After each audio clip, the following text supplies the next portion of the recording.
There we go. Just got my notification.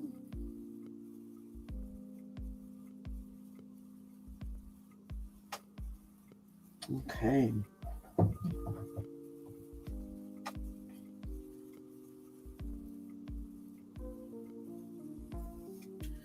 Give it a minute to get out there so people see. Hello, welcome.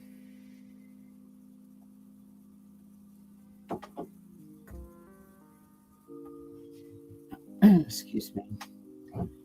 As you're coming in, if you would be so awesome as to hit the thumbs up button for me, I would appreciate it.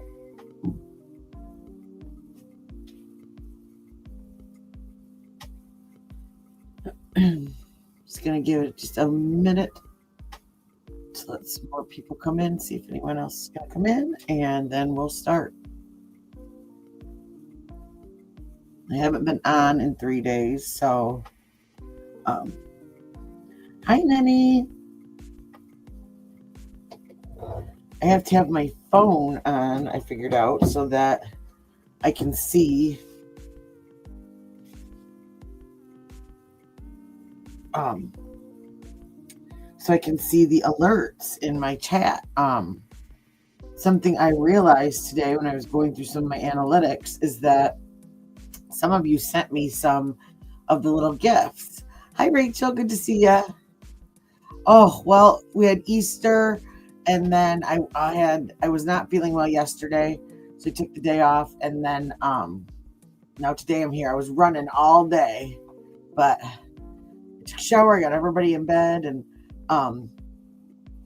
but what I was seeing was that I realized when I was looking at my analytics that some people have sent me, hi Truth, hi Austin. Some people have sent me some gifts and some stickers, some super stickers, and I did not see all of them. So, and it won't tell me, I can't find where it'll tell me who sent them now. So I just want to say thank you for whoever sent those. I greatly appreciate it. And so thank you. I did not mean to be rude. I appreciate everything that you guys do for me. So I've got my phone going tonight, so hopefully if anything goes up, I'll be able to see. So all right, first, I have been gone since Saturday, I think. And a lot, some stuff has gone on. So I heard that we have got, let me add this over. We have got new ransom notes. Now, I'm trying to figure this out. I don't know, Truth Word, I didn't get a chance to watch the Brian Netton. I know, oh my gosh, like every time I try to go live, something else would happen. And so I'm like, that's why I say I try to not promise anything because I just never know. Hi, Nadia. Good to see you. So I'm here, thank goodness.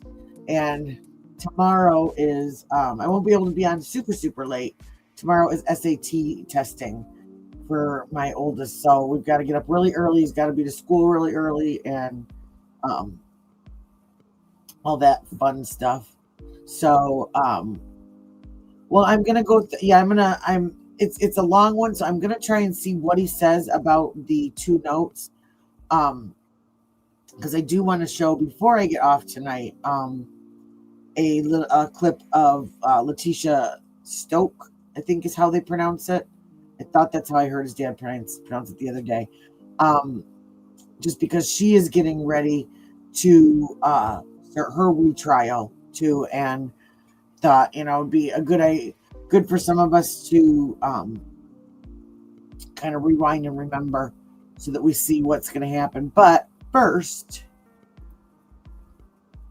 let me get this all.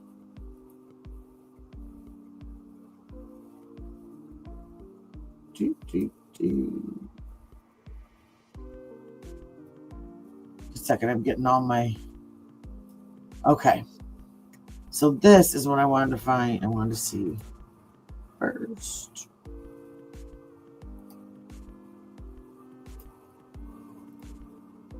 She was actually on the air when they started the show this morning. Remember, she had been back to visit them once during the last 2 months while she was dealing with her mother's disappearance. Hi, Canvas and Crime. Good to see you, babes. How's your hubby doing? Now, this is something, too, that's been an opinion. Some people have thought that she went back too soon. They're really surprised that she was going to be back on the air. How you doing, Mark? And so, you know, I don't know. I mean, everybody's grief journey is different. And, oh, that's good to hear, Canvas and Crime. That's good to hear. But this was the first time she went on the air, and everyone was watching to figure out what was her mood going to be? How could she handle this? Would she talk about it? Would she talk about it? This is how they started the day. Pretty shot of the sun coming up. Good. That's something I've wondered too. I didn't get to see the opening part of this, but you know, part of me wonders too. Did she know? There's a lot of talk about these ransom notes, and the first two that they actually were considered real. Did she maybe already kind of come to terms with the fact that her mom wasn't coming back? Still, you know, having hope, but maybe, I mean, it's a hard thing to do, but maybe that's why it was easier for her to come back to work. Morning. Welcome to today on this Monday morning. We are so glad you started your week with us, and it is good to be home. Yes, it is good to have you back at home. Well, here we go. Ready or not? Yeah. Let's do the news. Yes, so good to have you back. All right, those folks out on the plaza to welcome back our dear friend. Yay. Some beautiful signs out there. There's been signs for so long. They're going to be so excited to see I'm them. excited to see them. Give them all a hug. Yeah. And really feeling the love so much. Thank Welcome you. back. Good to be back. Great to have you. Now I noticed, and I was watching another report. They noticed it too, that she was holding hands with that. There's a clip of her with that Jenna Bush Hager, looking out at all the people. She was holding hands with her. I'm a mush. I don't think I could have held it together. You know what struck me about this? Mhm. Her dress, Yellow? which is the idea of coming Spring home. and, No, coming home. Like yellow ribbons. I thought of it more as sort of a new beginning No, of spring. I'm thinking of it as yellow ribbons. You went with Tony Orlando You and went Dawn Tony when Orlando they tie and a yellow Dawn. ribbon But around the old oak tree to I invite like back the soldiers. Christian No, that's Easter. not nothing. I don't want to trivialize it because that's actually become a thing too with missing people, Without question. with wearing yellow. So that really struck It's me. also a sunny color. I mean, she does seem as upbeat as you can be. She's delivering the news. It's obviously extraordinarily difficult. Well, and it's also the color that the public kind of, you know, because of the significance of yellow, the public chose that right off the bat as far as leaving yellow roses, yellow flowers, things like that. I mean, so I assumed that's what that had to do with. She was out there for part of it with Jenna Bush Hager, and she was clutching her hand in the beginning, looking at all of this. Oh, when they went outside. The outpouring of Yeah, love. She was holding her hand the whole time and looking at the signs. It's hard to feel anything but warmth over this. Good she's back, though. Yeah. I mean, it's good she's back. And, you know, it's awful what she's going through. This is a cold case. Well, speaking of, you see all these people with like cards and things like that, but I heard on someone's video that someone stole the card that Annie gave her mother and put out there at the memorial. Someone took it. I'm wondering though, I did notice when I was looking, it looks like they've cleaned all of that up. So I wonder if maybe the family I'm hoping someone in the family took it back so that people weren't, you know, trying to get a piece of it for, they haven't, they didn't care. And like, I watched little clips of that interview with Hoda and I don't know, it felt weird. The whole thing felt weird, but. You know, I will share a little bit of news with you. The person who has been incessantly contacting us, Although saying, it stopped for a while. Yeah. We got another letter today from this person, an email saying, I know where her body is and who the kidnapper is. Give me half a Bitcoin and I'll tell you. And this person has been really persistent, knowing that if it's a scam, it's a federal crime. Right. But It still doesn't make sense to me though, because if they just would call the FBI, they'd get, what was it, $100,000? Well, exactly. Memorabilia and stuff like that. That's what I wondered, if somebody grabbed it just to be, you know. I'm hoping. I hope that the family got it, but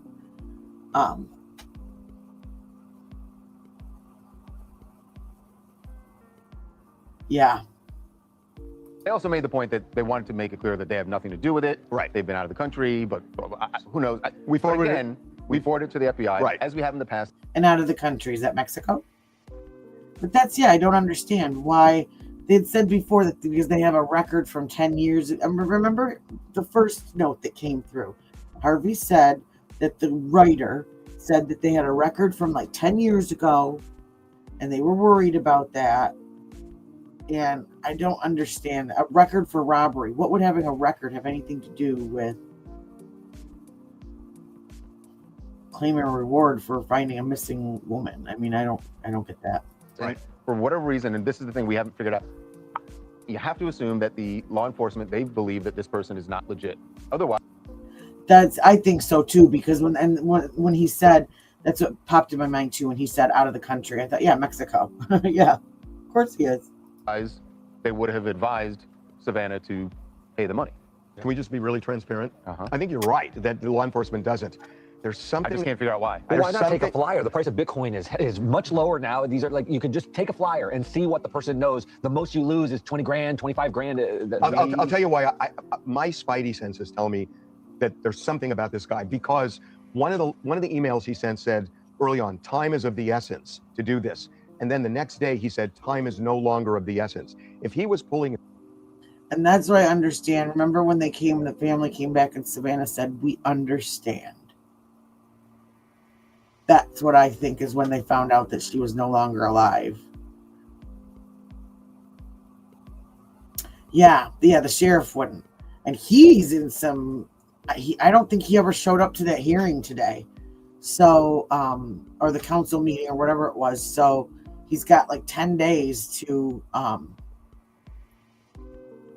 answer questions or whatever. But now I don't understand, and this is something that they'll talk about. Hey, my man Jerry. By the way, my man Jerry had a family member get really sick on Easter, so give a little prayer for my man Jerry if you do. Send some good juju their way, because it's no fun to have someone sick, especially not on a holiday.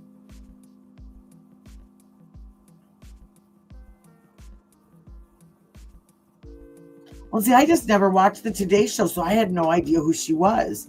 I'm usually busy around that time of the morning and my TV isn't on. And so, but no, I just felt like from the clips, and like I said, it's only clips, but from the clips I saw, like, I don't know, I felt, I didn't feel like Hoda was maybe being super genuine, but I mean, that's just my opinion.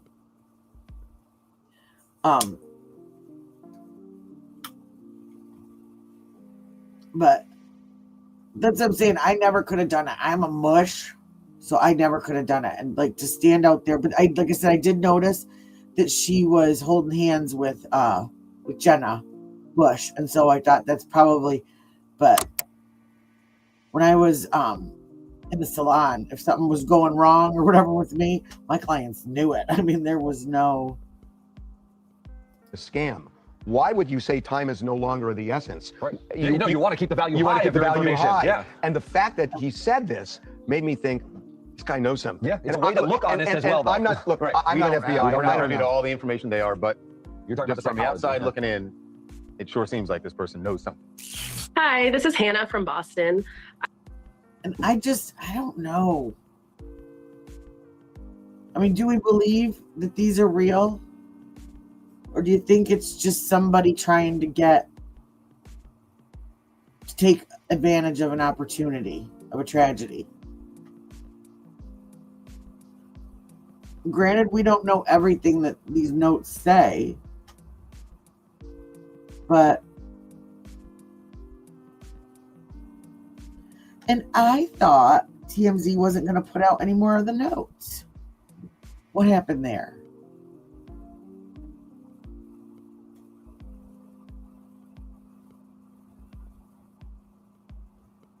Well, that's what I'm just, this whole case has made me torn just between what I think, what I don't think, I mean, I just have no idea.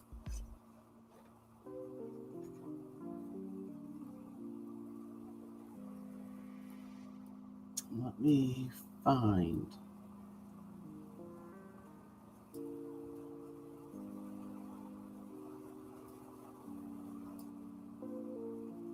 Well, that's it too. I just find it weird that TMZ is in on this too. Whoever is doing this definitely wants a certain audience to know about this, because TMZ is like, I always thought of them as just like pop culture news, like celebrities and, but nothing of real substance. I'm not going to TMZ to find out my world news or anything like that. And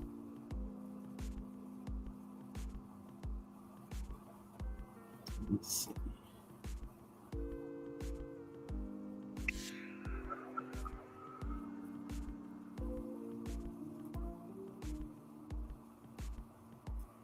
Okay, no, this is the one where he claims this. Oh, see, now this just says 1, so maybe it was just a typo. I wonder, yeah. Because on the actual title, it just says note.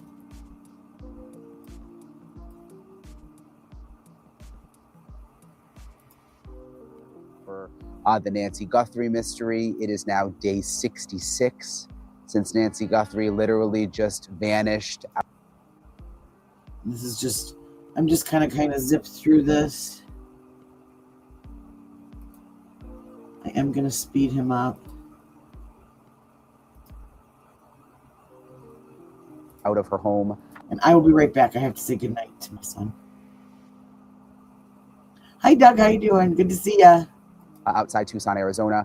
I'm going to focus in this episode on what I have learned about the ransom notes, and not only the new ransom notes that I told you about yesterday that came to TMZ, and there are actually 2 of them. There's one that came in the morning yesterday, and there was another one that came in the afternoon, and they are apparently from the same person. But I'm also going to go back and talk to you about some of the previous ransom notes from early on, and why it seems Savannah Guthrie believes that 2 of those ransom notes from early on are in fact perhaps are real. But first, let me get to the latest on these TMZ ransom notes. And there are some new details that I learned today that I didn't know about yesterday when we first learned that these new ransom notes or alleged ransom notes came to TMZ. So TMZ says that they've gotten more than a half a...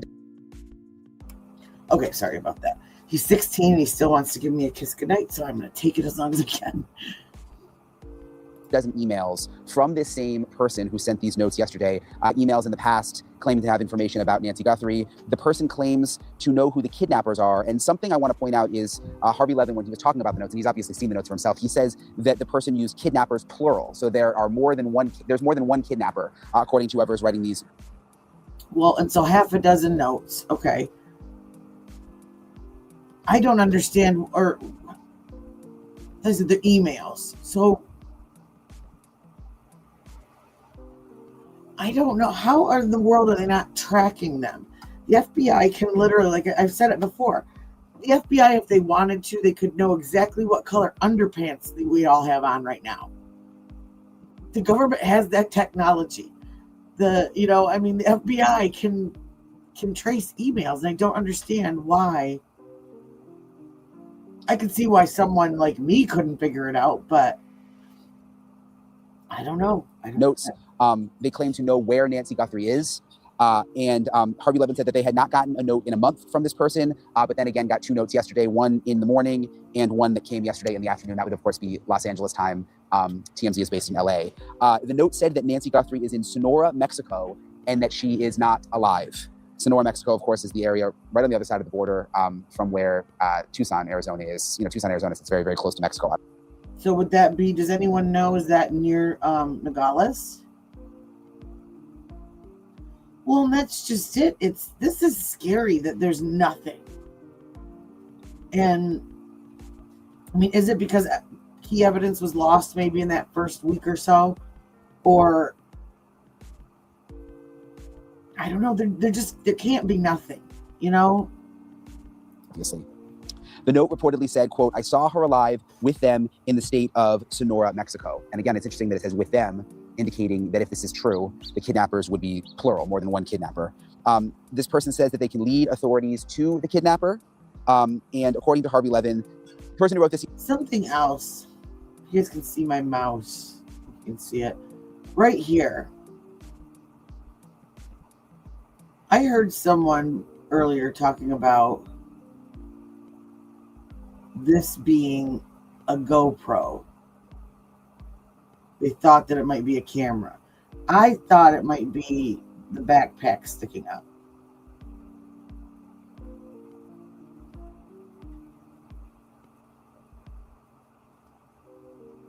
Possibly, Doug. Because, what do you think? Have you noticed that, Doug?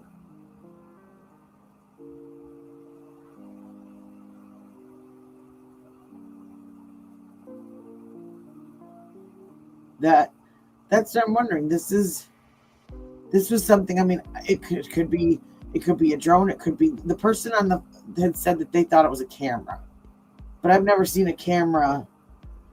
Ouch. Oh no, you're fine. oh, Doug. Oh, I see what you're talking about.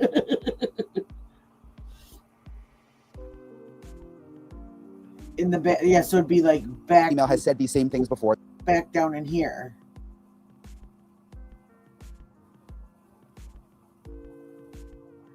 Ah.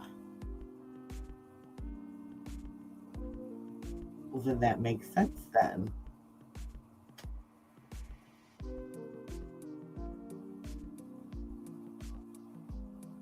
I did not know that either. That they can lead authorities to the kidnapper, and is basically repeating a lot of what he said early on when these other notes were sent to TMZ. So TMZ also confirmed that no money has been deposited into the Bitcoin account. That's what I'm wondering too, because I don't remember seeing it on the motion, the video of the motion. Well, so then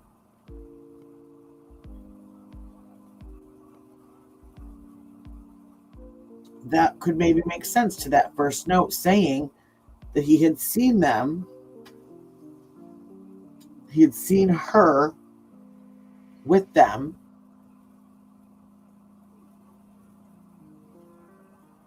And then perhaps found out that she was no longer with us.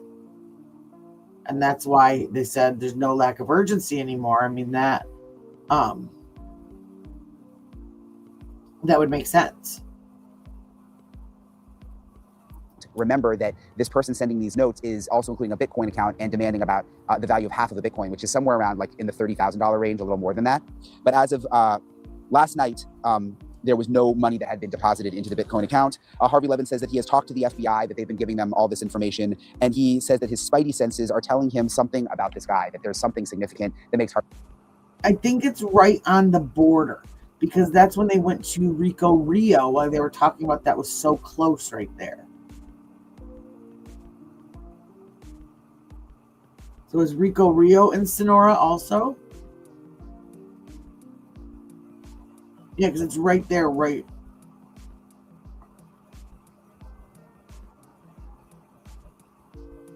And I actually got an A in geography, you guys. I don't see you don't use it, you lose it. Harvey Levin think that this could be legit, although he seems to insinuate that the FBI is not really taking any of this that seriously. According to Levin, the person who wrote these notes said the person who wrote these notes that came yesterday also wrote a note the Tuesday after Nancy Guthrie was kidnapped and said that he knew where Guthrie was and who the kidnappers are. So that was the Tuesday after Nancy Guthrie was kidnapped. Then wrote another note on the Wednesday after Nancy Guthrie was kidnapped. So this was months ago, saying that time is no longer of the essence. So Harvey Levin is trying to make the point that whoever did this seems to be claiming that when he wrote the first. So is that where one of the crossings is?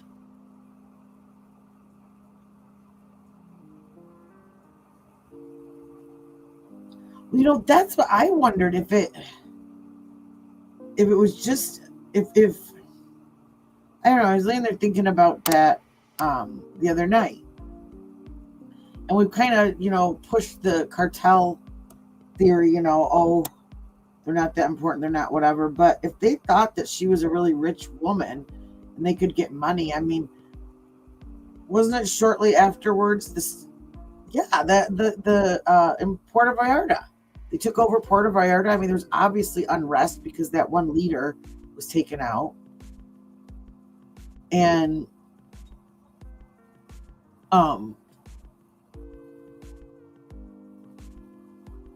okay.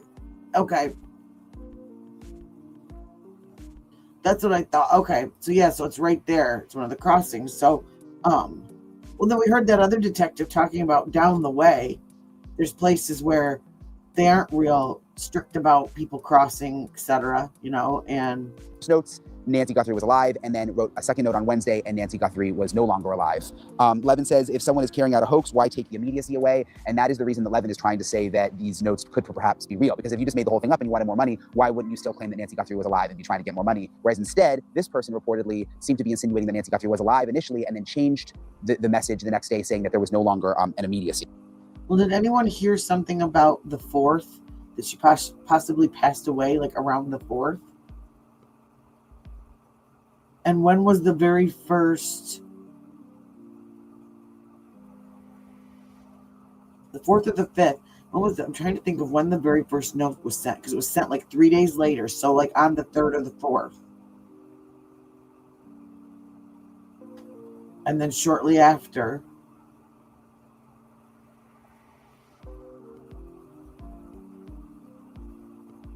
Well, and see, Marilee, that's the thing too, is that what, it's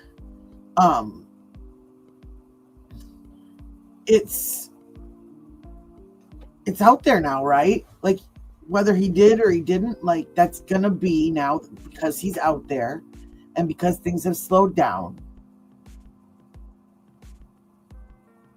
And it is. I mean,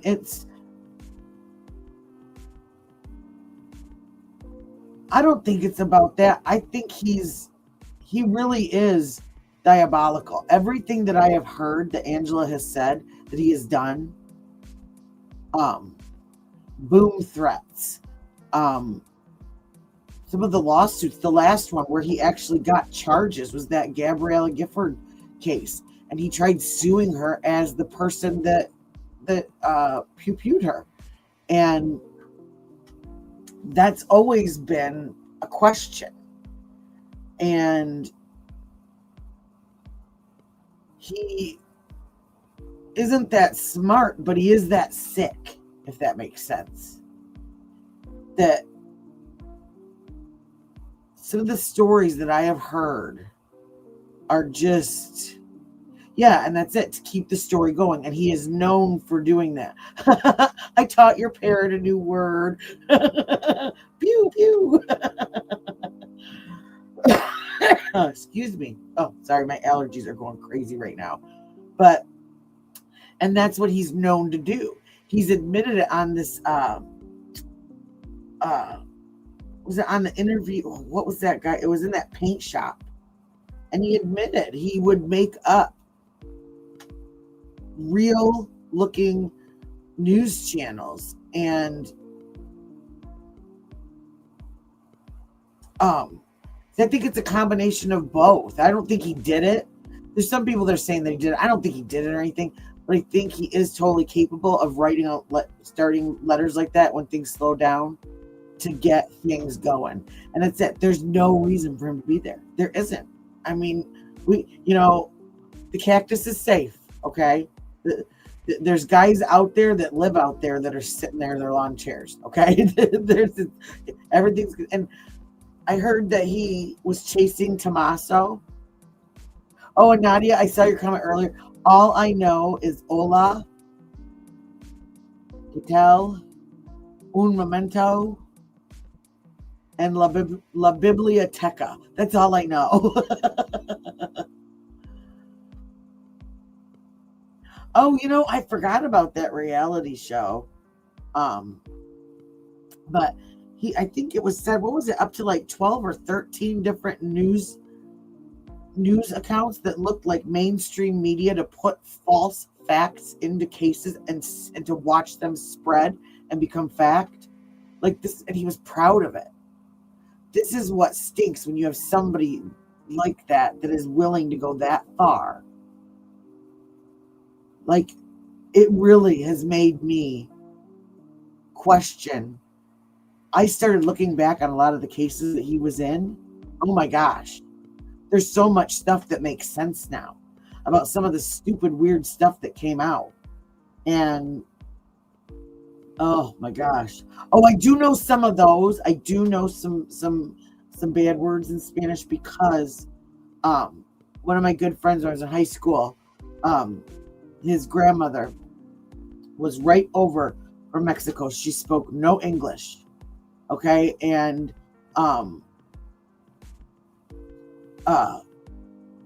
we had gone to prom together because my boyfriend broke up with me 1 week before prom. And if you're a girl and you've got all, you get your dress, you get your nails, everything.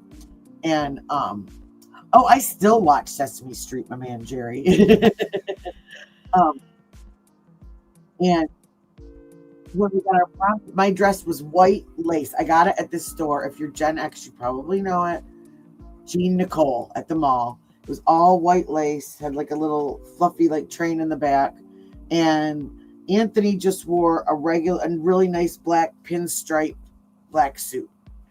And when we got the pictures back, I brought him over there for him to see and for his parents to see. And all I hear is this little tiny lady come flying out of the kitchen, just ripping us both a new one. And I heard words I had never heard before that I had to ask about later, but she thought we had gone and gotten married and didn't tell her because we looked like a wedding couple in our prom picture. So, that's the one, Marilee. Yes, that's the one. Dill pickle. Yes. That's the one that I watched. And I didn't even get through all of it. And I was like sick to my stomach. And, okay, are you going to scar me for life, Doug? Oh, traumatize me. But yeah, that's the interview. And it is like, and he's just like, no big deal. No big deal. Oh, God.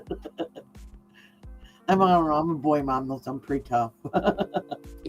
Levin says that the FBI is not convinced enough to tell anyone to pay the money, which would explain why the Bitcoin account is still empty. It's interesting when you think about it. I mean, it's not, in the world of Savannah Guthrie, it's not that much money, $30,000, a little more than that. So you wonder, in a sense, like, why not just pay the money to wait and see? But if you've got the FBI saying not to pay it, you have to sort of take that into account. And again, Harvey Levin is saying that the Bitcoin account is still empty, at least as of last night. So I want to point out. Oh, thanks, my man, Jerry. I'm glad you're here. I'm really lucky. Like, I lay in bed and I go watch other people and I see some of the chats and stuff. People are fighting, or they're saying cruddy stuff to each other. Like, we have a really good group in here. I like you guys. Make my day. These notes are different than the notes that came initially to the local TV stations in Tucson, and those also went to TMZ. The reason they are different is because this person is not claiming to be the kidnapper. This person is just claiming to have information about where Nancy is and who the kidnappers are. Those other notes appear to actually be from... I totally do.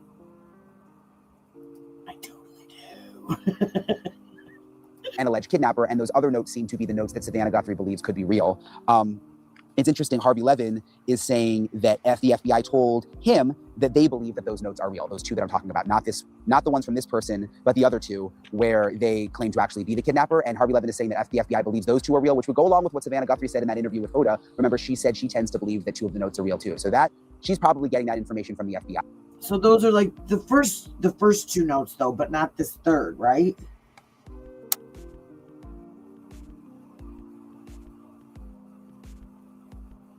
Whoa, Doug.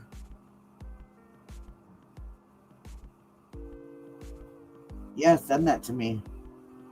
I still can't get replies out, but if I go in, I just have to remind myself. If I go in and manually refresh everything, then the email works. I don't know. I break everything. That would make sense. And remember, at least with the local TV station, I found out that those two notes that Savannah tends to believe are real, and according to Harvey Levin, the FBI also believes are real, were not just emailed to the local TV station in Tucson. They were sent in through a form. Like, when you go to a website and you actually fill out a form. That's right. I forgot about that. It was like one of those, but still.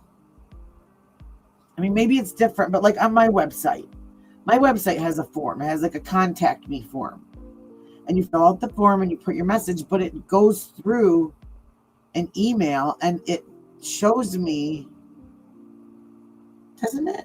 it shows me the email because it's still, even though you're doing it through there, it emails from your email, whatever email you're signed into or whatever. So, no, I want to, yeah, we can't, I have links shut off on here. Send it to me. Yeah, just email it, because anything I put up, I try to proof watch first, just to make sure. So, but yeah, no, I definitely like to see it. Have you email it to me. And then you click submit. That's the way that it was done, I am told, which could be part of the reason that the FBI has had a hard time tracing back who the... As long as no ninjas are going to show up at my house after I watch it, okay?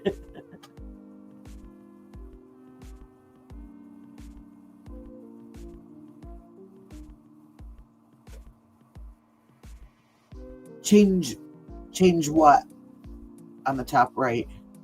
These people are. At the same time, it is kind of shocking that it's been 66 days and that with all of the technology of the FBI, they don't have a way to figure out who sent those messages to the local TV station that they tend to believe are real, and who's sending these messages to TMZ, which it seems to be a different person. So I am surprised that the FBI still hasn't been able to figure that out with all the technology. Yeah, he's like Black Hat. I mean, it's like, and he doesn't exactly. I mean, you know, his friends aren't exactly, you know, the kind of guys that like go to like, you know, Sunday school and hang out with your mom. Exactly.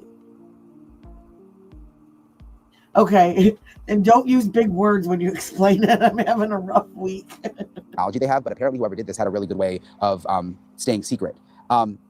So Levin says that they were working with the FBI, that the FBI was working with their TMZ team trying to figure out who has sent these notes, and that they came up dry, that they still haven't been able to determine it. TMZ also said the ransom letters they received threatened to kill Nancy, which is something new. And I go back, those would have been the letters, those two letters that came early on that Savannah believes are real. It seems those are the ones he's talking about when he says that whoever wrote those letters threatened to kill Nancy. So I know it's kind of a lot to keep track of. There's a lot of different letters that have floated around, but it is interesting to think about these two letters. It wasn't just one, it was one yesterday morning and one in the afternoon yesterday that were sent to TMZ. And okay, so 2 letters. Jeez. So 2 letters, one in the morning, one in the afternoon. Is timing just a coincidence? They were sent the same day that Savannah Guthrie went back to the Today Show. I'm joined now by Brian Martin, who is a detective with the...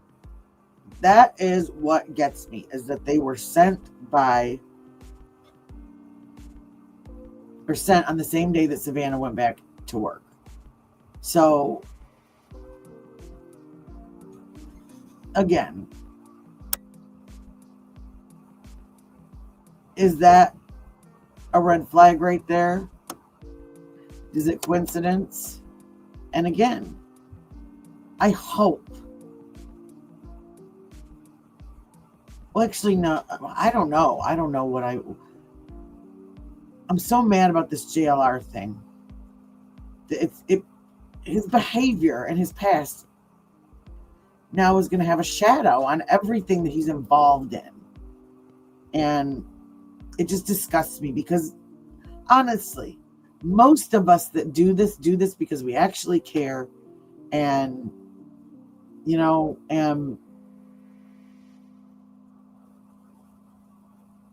I think so. I think they knew like the week before that was the day that she was going back. And he does have, again, he's got some of those sources that are some of the reporters, you know, but she did say that she was coming back, and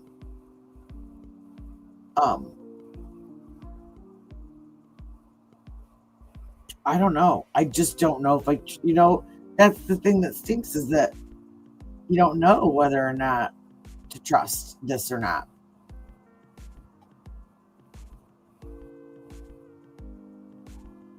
That's kind of what I'm feeling.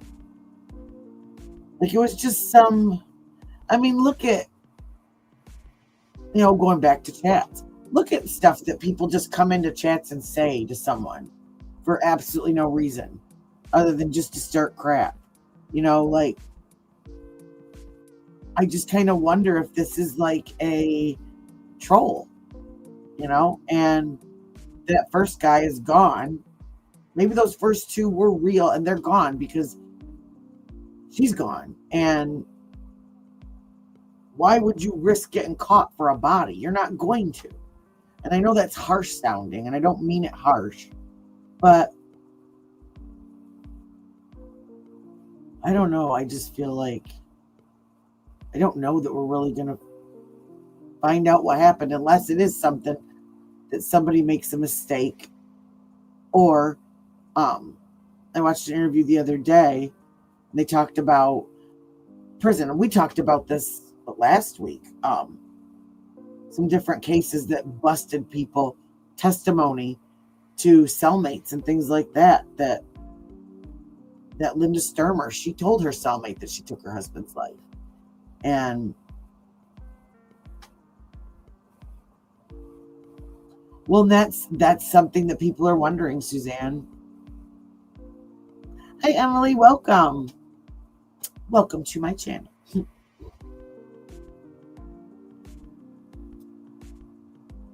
Right.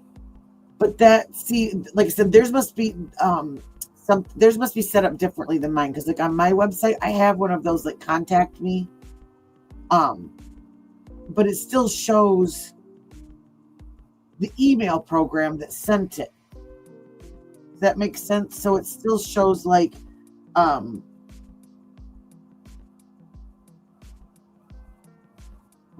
gotta wait for my other phone to get charged up.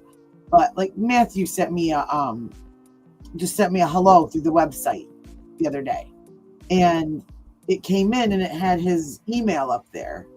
Yeah, probably, and just how it's set up. So mine, it's see, I don't know how any of that works. I was almost in tears trying to set up my business account, so like, I don't know. Fort Wayne Police Department, who also specializes in cold cases. Brian, it's nice to see you. Thank you for having this chat with me. It's also nice I know you're an active detective right now, which is awesome to talk to you. The first thing I want to ask you is there's been all these new developments with these ransom notes that came to TMZ. We've now learned 2 that came yesterday. So today's Tuesday. These came on Monday, 1 in the morning, 1 in the afternoon. And Harvey Levin, who, runs TMZ, seems to think like there may be some legitimacy to these. And they come the same day that Savannah. I think Harvey wants there to be legitimacy to these, because then Harvey gets the, gets the views. He gets the pat on the back that they're sending it to you. And that's scary. Well, see, that goes back to JLR. He was that's one of the things that he was in prison for, was like cyber stuff and like wire fraud. And Guthrie went back to the Today Show. What do you think? What did your gut tell you? So there's 2 schools of thought, obviously, on this. He got kicked off Party Line in the 90s. How do you do that? I mean, like, oh. Yeah, what did he say? There was I think he said half a dozen.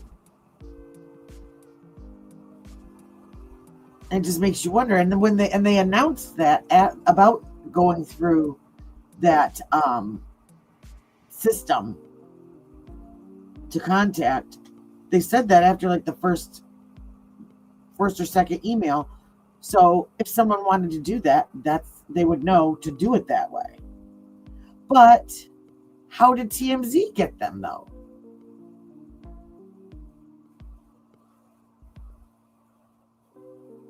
I've heard of that. Because sometimes I get, especially in the summertime, brace yourselves, y'all, because I get insomnia in the summertime. And so I go down some rabbit holes. I think I found that on one of my rabbit holes on another case. That sounds really familiar. One is it's somebody just out there being just nasty and seeking attention and trying to cause the family heartache. And then obviously the other school of thought would be that you have a legitimate ransom note and you have somebody who is involved in the case, the perpetrator, or... I'm leaning towards the first one. Oh, me too. I was a Law and Order. I was SVU. I was CSI. In fact, I still watch the CSIs on Hulu. They've got all the old ones with Gil Grissom and and Theracidal. Somehow working with the perpetrator and sending these notes. And I find it a little bit odd. Oh God. You're scaring me, Doug. That they waited so long to start sending ransom notes. But I can tell you from firsthand experience in a case that I've worked in the past, we had ransom notes. We had some ransom notes that, not necessarily ransom notes, but taunting letters. And we had that hard decision whether we were going to hold that information in or whether we were going to release those letters to the public and try to use the public to assist us with solving the case. CSI Miami was one of my favorites too. I was sad when it ended. I was sad when all of them ended. And then CSI Vegas came back for like 1 or 2 more seasons, but it just never caught on. This is something I've wondered too, though, about these letters, is why haven't they, in other kidnapping cases, we've seen the letters so that if there's any information in them, people can identify those. And I've never watched Criminal Minds. Someone else told me that is really, really good. Well, see, that's what my thought. Why aren't they sending them to the family? If they're scared of the FBI and they're scared of all of this, I mean, you could, or send them to the Today Show, send them to NBC. You know, I don't understand. Our ultimate decision was that we did release them, but we sat on them for a while and we had them analyzed. We went through them. And then after everything came to light, we actually realized there were some notes that were left that we missed, just because of environmental reasons. Where the notes and letters were left, no one found them, or they were destroyed or thrown away. But this person, whoever sent the letters, obviously wants the letters. They want. Exactly, because you're going to get a lot more attention with someone like TMZ that, again, is probably targeting a different audience than like the Today Show or, the Nightly Weather, things like that. Yeah. Some attention. They want those letters to be found, or they wouldn't have sent them to a news outlet. That's somebody who wants to be heard. I would hope that if it is the person involved in Miss Guthrie's disappearance, that they want to be heard and are legitimately trying to negotiate some type of deal or whatever it is that they're looking to do. I still wonder, say it's legit, if this is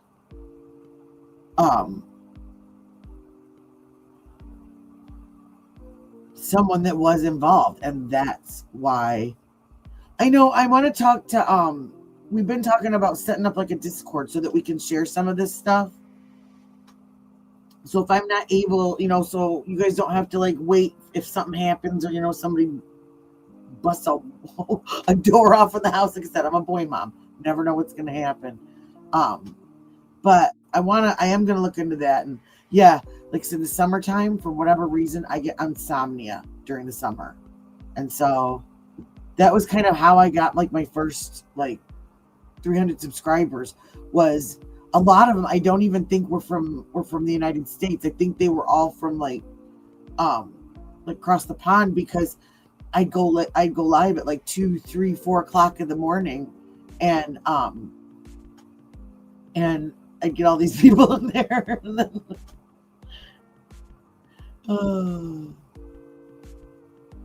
so yes, I'll figure that out. And sweet Canvas.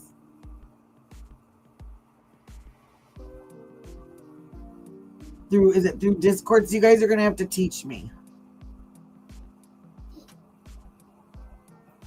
I feel comfortable now knowing all you guys enough that, because I was always very afraid of Discord, because, there's been, stuff goes through those, but I crossed my fingers and toes.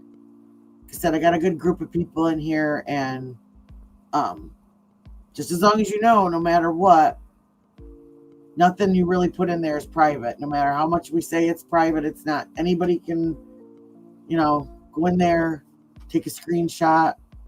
So just as long as we keep it clean and lean, then yeah, we can. Like I said, I'll talk to you about that tomorrow, and we'll we can get whatever we need set up. And well, that's kind of what I want. See, that's why I'm thinking that this note is just kind of an opportunist, because whoever it is, their best bet is to just peace out of here They got away with it. Take care of whoever saw, whoever, whatever. And at this point, too, I would think that they would know who this person is if they saw him. And anyone that saw him. Why I don't see them walking her around.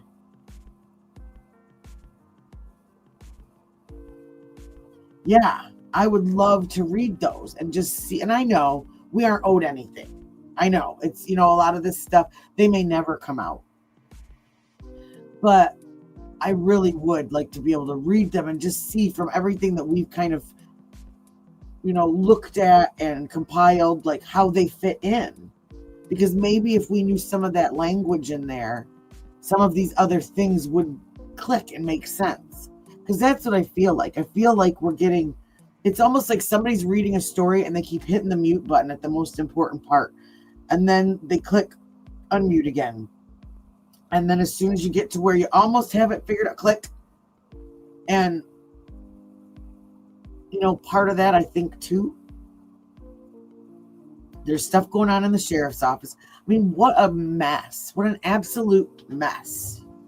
You've got people in the sheriff's office, whether it be political or just a really bad work environment, or both, who's trying to cover his behind, because you don't have to be, I've had people come in here going, you're not an expert. Duh.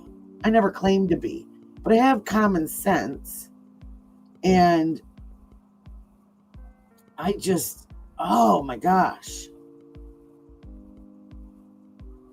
It doesn't make sense. You don't give back a crime scene that soon. You don't, did it start? I thought she just got her, or are you talking about the previous trial? Her first trial, Suzanne. I don't know. And that's just it. There's so many people on here that really have. It saddened me that they wouldn't let the Cajun Navy come in, because the resources that they have is just amazing. And there have been times when streamers and the public have solved these things. Like I said, Gabby Petito was found by some van life streamers that were driving by. But that's the thing about Cajun Navy, though. I thought they're all like bonded, so there's no liability. I thought that was the whole, kind of like Equifax too. Equifax is another one that oh gosh, I can't remember his name. His daughter was her life was taken, and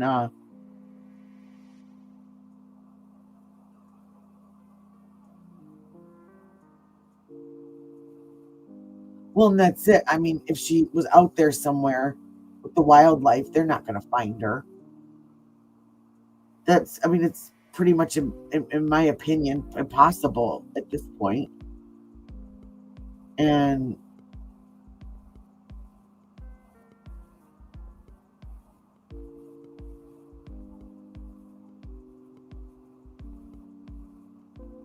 oh, yeah.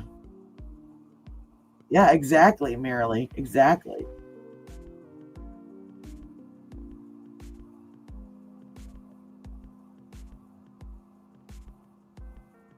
I just don't, like I said, so I understand that Pima County assumes liable, but there are waivers and things like that you can sign. And I just look at so many other cases that have let search teams like that go out. And, that polyclass, we had someone,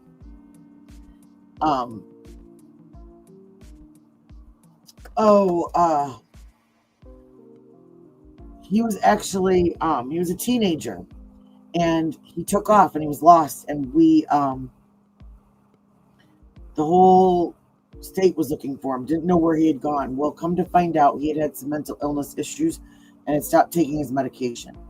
And it just so happened one day that these two YouTubers were doing a food review at some place down in like Miami, Florida. And they saw this guy kind of acting weird. He was trying to give a cup of soda to a little kid. And they stopped him and they were talking to him and they're like, don't give him soda. Don't. They thought he was trying to hurt the little kid. And he's like, oh, no. And he ended up walking off. Well, somehow someone saw his family and it ended up being the kid that was missing from around here. And his family went and got him the help he needed. And, well, and that's it. And when they did, because I remember them helping search in the Sebastian Rogers case. And that was, they took all liability. And, it was so, it was, one of those times where I thought, it's not all bad. You have to remember, it's not all bad all the time. There's some bad people on here, just like there are bad people everywhere. But I really, really do believe the majority of the people that cover true crime and all that stuff really do care about the people that are, it's real easy to see a couple people acting like doofuses and to get, jaded and think everybody's like that. But yeah, I just think there are some times. And not maybe somebody who has ulterior motives for attention, has nothing to do with the case. And you get somebody like that and it's going to take this case down a completely wrong path, away from Miss Guthrie, away from trying to solve this case and finding her. If she's still alive, and I hate to say it like that, if she's still alive, but we're at 2 months and Miss Guthrie. Day 66. And yeah, someone that needs attention, someone that likes all the rigmarole that's going on with this case, someone who's not happy that it's quieted down. From my understanding, was not in the best of health. She needed medication. So you have to have some serious concerns for her well-being. Yeah, and this person, according to TMZ, from the notes yesterday, has written I think they said half a dozen notes before throughout this whole 2 months, and is not claiming to be the kidnapper, but is claiming to know who that person is, or actually uses plural, who the people are, and where Nancy Guthrie is, and is asking for half a Bitcoin, which is somewhere around $34,000, $33,000. Which I also don't understand either.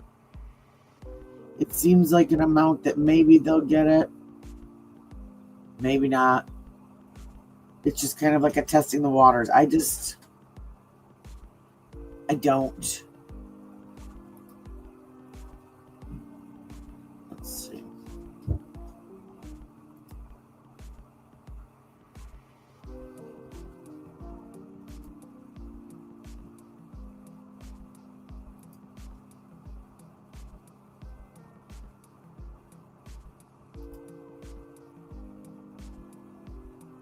Oh, Marilee, that was absolutely me too. That was absolutely me too. And I came on the day after we found all this out. And I apologize because I had been sitting here. I'm not a cheerleader for anybody, but he was doing a good thing. He was out there, I thought, out there because he cared and because he really was an advocate and because he had turned over a new leaf. He's talked about it. I didn't watch him religiously before, but during this case, I thought, okay, somebody's out there that's not trying to do any harm, and that's just it. I thought he was too. And not only were we, and it's a lot of us, and I know we didn't know. You don't think that you should. I don't dig on people unless it's a case and I'm digging for information on a case that we're following. I'm looking for, court papers for court dates, things like that. I'm not I am not somebody that if I watch somebody on the internet, I go look up everything they are. Or if somebody makes me mad, I go look up where you live. I'm not that. I don't do that. And most of us don't do that. We don't deep dive someone that we watch. They come up on our algorithm because we're watching true crime. We're doing this, we're doing that. And we start to watch them and we like what we see. And nobody owes me anything. He doesn't owe me anything. But I did believe that he cared. And that's exactly it. I feel naive. And I also am mad at the fact that I feel like it was also very planned, in my opinion. And here we all are singing his praises, clapping that he's doing this. And the whole time there's a woman recovering from reconstructive surgery, watching us all clap for him, say, hey, good job, keep up the good work, keep out there, keep Nancy's face out there. And yeah. So it's almost like he was, and I've heard the videos. I've been on a couple with on Molly Golightly's panel and heard his one ex talk, and these are games. Nothing that he does, allegedly, is for the reason that it seems, ever. And it's always about a gain for him, allegedly, and only. And he does not care. And that's just what we have to believe in, is karma. Karma can be good and bad, both, right? You know, you do good things in your life. I mean, nobody's perfect. Everybody screws up. Everybody has unless you're like 15 minutes old, you have a past. And there's things that you've done in your life where even now at, say, age 40, 50, whatever, you lay in bed at night and you think, why did I do that in 6th grade? You know, why did I do that when I was 22? And those are okay. But this is from start to present, just absolute,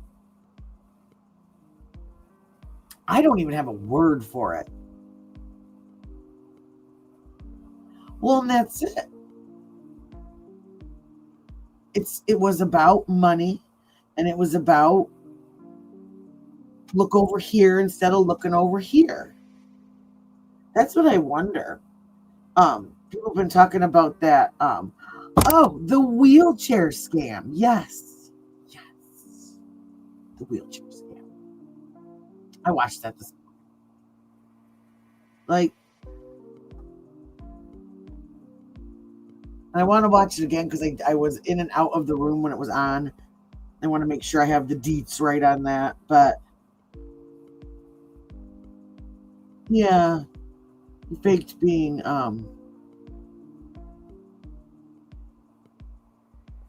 unable to walk and needing a wheelchair. Let me see.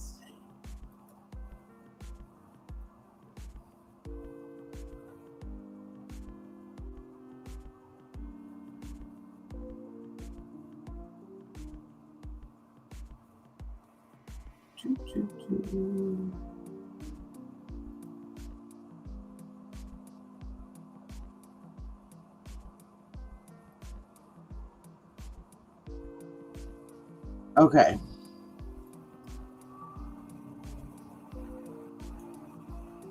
Molly, I love you. Don't strike me. Okay. Are you there? You're there.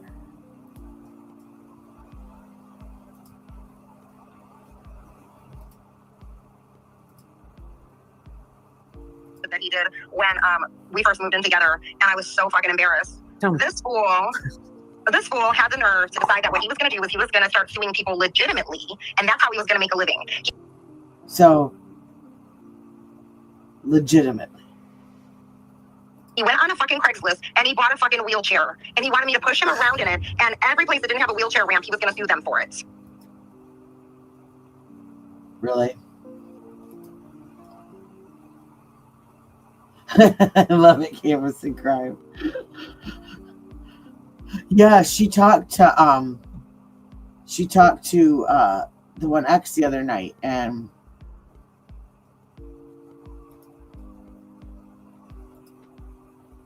I'm not fucking kidding you. And I was like, I'm not getting involved in any of that, and that is ridiculous and embarrassing. He bought a fucking wheelchair off of Craigslist. Yes, he did.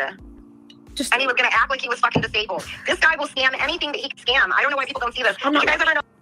Like, like, okay, it gives you kind of like a giggle because you think, man, like it's so crazy, but like,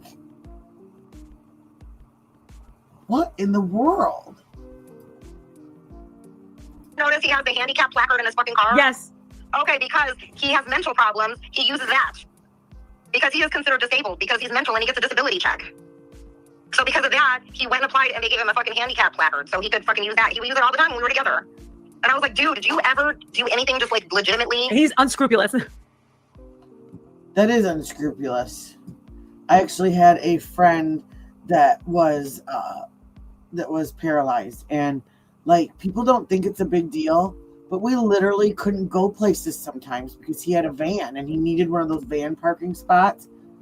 We'd go out to dinner and we'd have to leave certain restaurants because people were parked in those areas, or motorcycles would park in that little van area. And I don't think people were doing it to be jerks. They just weren't thinking. They were thinking about themselves, you know? Let me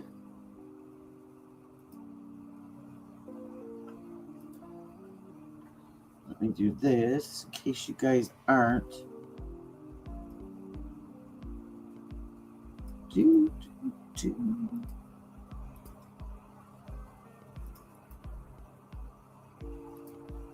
And that is her. Oh yeah, it's so hard. And like I said, I don't think people do it to be jerks. Like they just aren't thinking, or they'll think I'll be right out, or I'll be real quick or whatever. And it's never, whenever you think that, it's never real quick ever, you know? And so yeah, we'd had to leave restaurants, we'd have to leave shopping centers sometimes. Oh yeah, I've heard of people doing that too, Doug. Yeah. Exactly, Truth Warrior. And like, oh, just being able to, we all decided to go out to this tiki lounge one night, and it was for his birthday and he wanted to go. And so, but it was an old building and there were no ramps, no anything. And he had one of those big, heavy, it was like a car, his wheelchair. It literally could rise him up to like bar top height down. I mean, this thing was a Cadillac. But it took 6 guys to pick him up and carry him up the front steps just to get him in. And then all he could do basically was kind of sit in this one area because couldn't get around.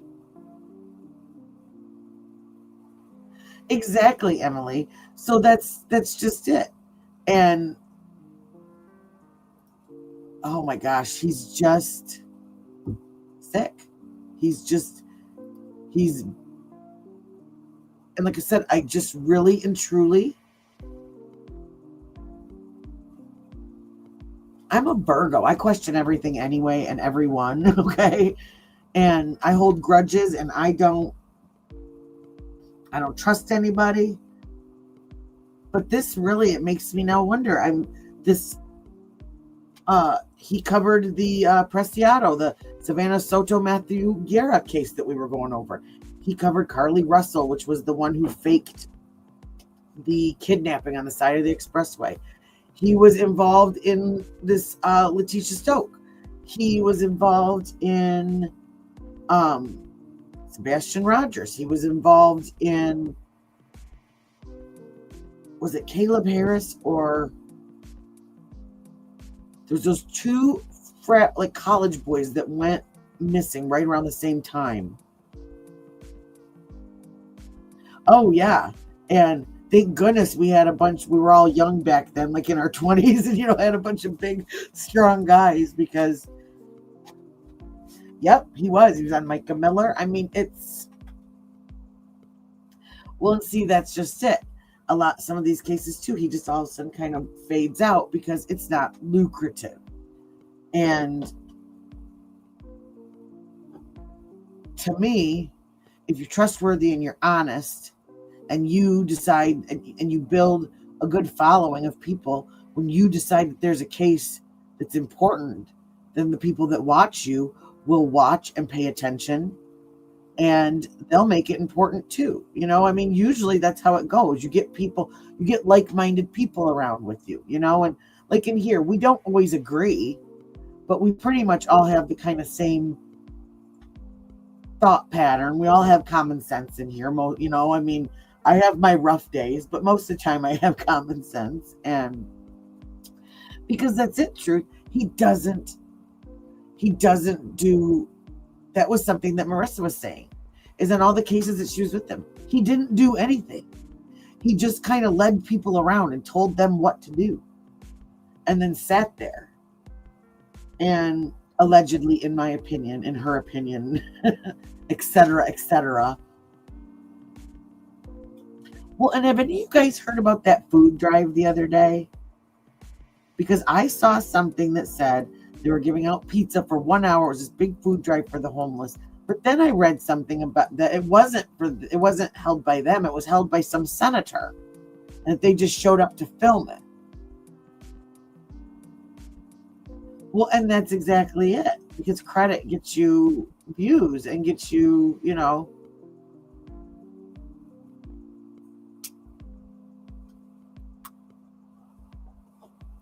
Yeah, it was, and that white boy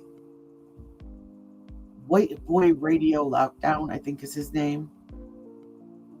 I caught a few minutes of one of his videos today, and he said that he called this, he's running for some office. He called this politician to tell him, this is who you're hanging out with, dude. And he said he would not say what was discussed or who this man was. I believe it was the man that was shown in the videos of the food drive.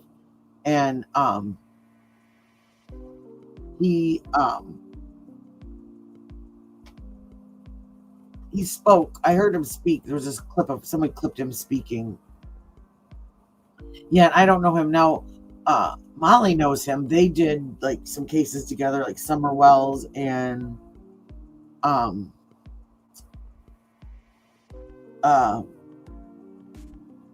Quentin Simon. I think he was at Quentin Simon too.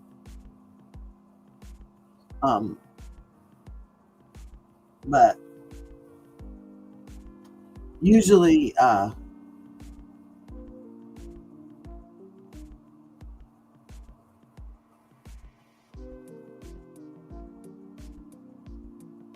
oh, Crystal. Yeah, Crystal. Now she's like, why is everybody being so mean to me? Well, Crystal, you went out on a national platform and announced that you told everybody about someone's flight so you could start a fight. Okay, so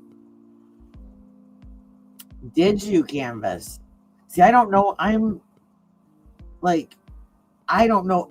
Like all of a sudden, all these people are popping up in my algorithm since this started. And I think when he started popping up in my algorithm, it was because not another ransom, but there is a note that email that TMZ got, well, two, that they're asking for half a Bitcoin.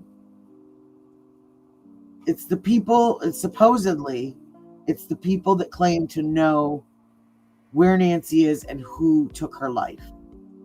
And that they will tell where to find her body, if, I don't know who, but the family, TMZ, somebody's supposed to give them like $25,000 or $30,000 in Bitcoin. And it's rumored that the first note gave the first date saying, give us this money or she's gone. The second date, remember, all of a sudden it went up to, by Friday at 5, it went up to $6 million, and then we didn't hear anything. And the next week, the family came out and said, we understand. It's rumored that it said that they did not know how severe her health was and that she passed away on the 4th. Because I think it was the 5th or the 6th that was the date. The $6 million date. Oh yeah, you're welcome. You're welcome, Monica.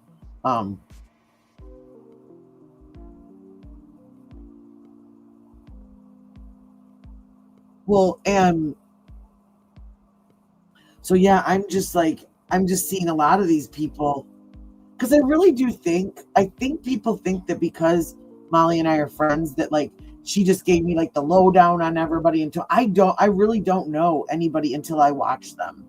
And they pop up on my thing. We talk about the dumbest stuff. It has nothing to do with YouTube, you know. We might laugh about something that happened later on, or, you know, if we're gonna go on, discuss what, you know, hey, did you hear this today? Let's talk, you know, you got time to go live, let's go live and talk about this, whatever, stuff like that. But I mean, I'm just new to a lot of these people that are just, like I said, all of a sudden popping up on my timeline. I think because I've been covering Nancy and talking about her, and but yeah, I mean, from what I've seen, I have severe ADHD, so I'll tell you the truth. I don't usually watch whole videos. I kind of bleep, bleep, bleep, bleep, bleep through them, and I find, you know, and I fast forward through stuff. I high speed through stuff. And if I hear something I know is important, I go back through it, find it, because for me to sit down and completely watch a 45-minute video or an hour video is like absolute torture. Well, and that's just it. Like, you just wonder what they knew and what was in those notes. But excuse me, I am so sorry. Take a drink. Our weather keeps going up and down, up and down. The river is finally starting to recede a little bit. Any of you guys that saw me, oh, that's cool, Monica. Thank you for coming over. But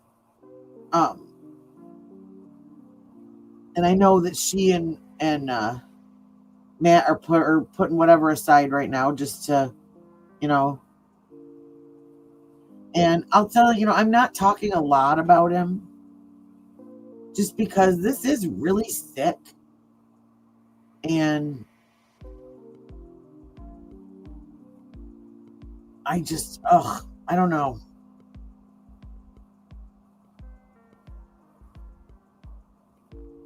See, that's what happens to me. It's like I'll hear something with like from one of my kids, or that's why a lot of times I go at night, because I know everybody's asleep. Once everybody's asleep, then I know I can sit, I can do my thing, but I still squirrel. I mean, you see me. If I see something in chat, I'll be like, ooh, I do not know how some of these like creators can just like completely like just go talking and not. If that chat's up in my face, I'm reading it, and I'm, Yeah, I was trying to watch him the other day, and he was having, I think it was when he was live. I was out running errands, and so I just clicked him on because I have never seen him live. Does he not go live very often? I've seen like little videos and stuff, but I didn't know if it was, at first I didn't know it was him or me. I was trying to listen to some of the stuff he was saying, but I ended up clicking off and scrolled to something else. I think it was when there was like a pause, so I didn't get to hear everything that he said. Okay.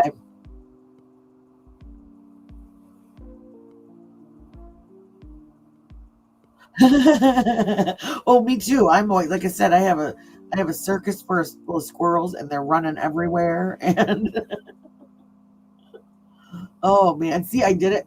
See, I started getting all grumpy about JLR. Yeah, exactly. That would be hard. And like some nights, like you're just tired, and you just don't feel like it. And I'm a stay-at-home mom, but I get it. There's some nights where I'm like, oh my gosh, I sit down for 2 seconds and I'm out. Or, if your schedule is not, 9 to 5. Oh yeah, I'll come in there and say hello to you. For sure.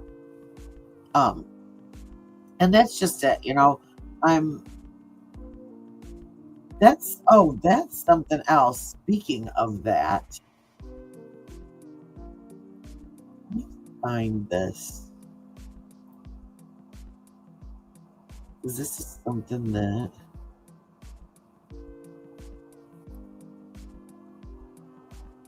Hold up. I just gotta find something real quick.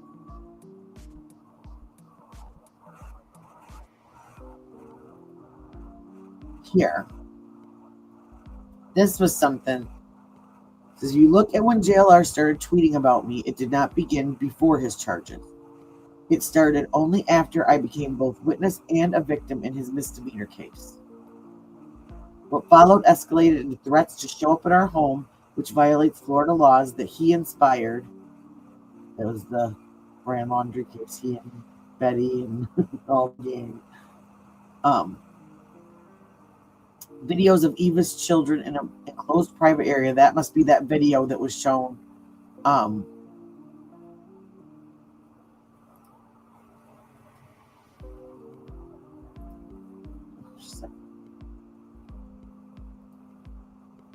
There we go. Through the fence. It was shown through like a crack in the fence. And his associates cosplaying as police while insinuating they wanted to arrest and tase me. While the original charge was a misdemeanor under Arizona law, the conduct that followed has now led to a new investigation. On top of that, a judge today has signed an injunction against harassment, barring him from any contact whatsoever from approaching me, from coming anywhere near our home, from using social media to harass or threaten. And this is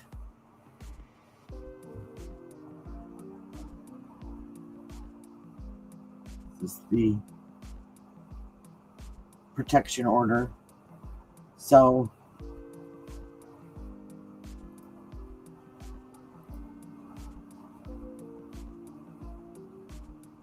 we've got that, and well, and that's just it. That happened with little Michael Vaughn. They started digging across the street from his house. His mom was at work, and someone found out they were searching for remains, and instantly, I believe it was Betty and Justin, came on live and went live and were talking about it, and that's how his mother found out they were looking for remains. Like, that's just so heartbreaking to me. And people don't think about what they could be doing. Being first is not always, it's not always winning a prize, you know, and that's it. They want to be the first to break the news, and I think his siblings found out too on social media, and that just breaks my heart. Like, I'm not always going to be the one telling you guys everything 30 seconds after it happens, but I don't have a problem talking about things and discussing things in here, but I'm not willing to do that to somebody if I can at all help it, you know. Did she? Okay. They didn't watch her back then. Wow, Marilee. Wow.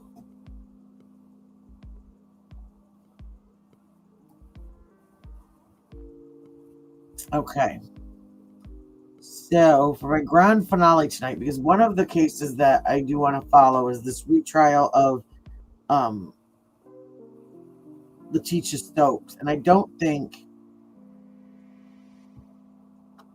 someone in here earlier said they were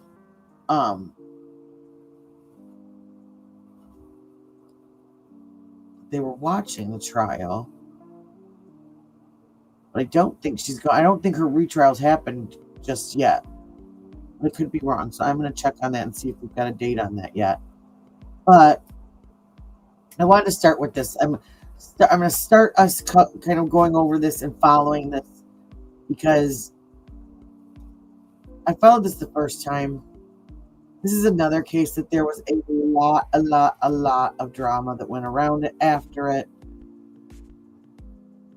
This woman is sick, obviously, but isn't an excuse to do what she did. And unfortunately, because of an error, I feel like on prosecution's part, she now gets a new trial.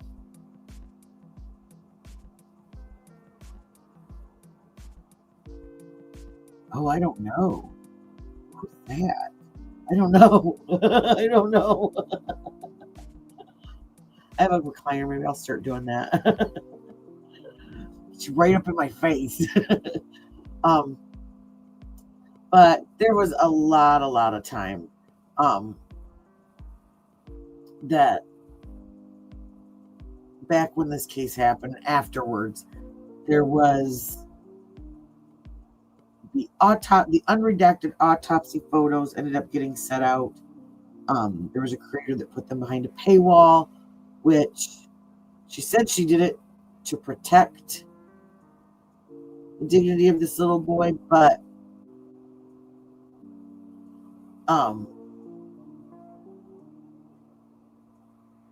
it just, I'm a mother and it hit me the wrong way, and I can't imagine thinking about strangers looking at my child's autopsy photos and showing them on a screen. And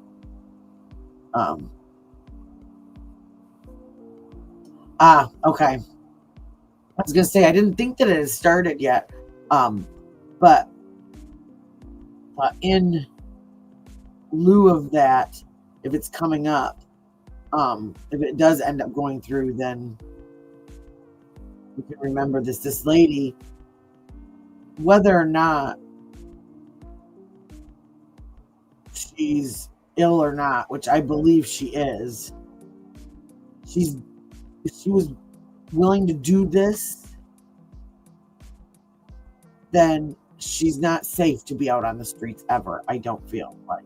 And I wouldn't want her around my family.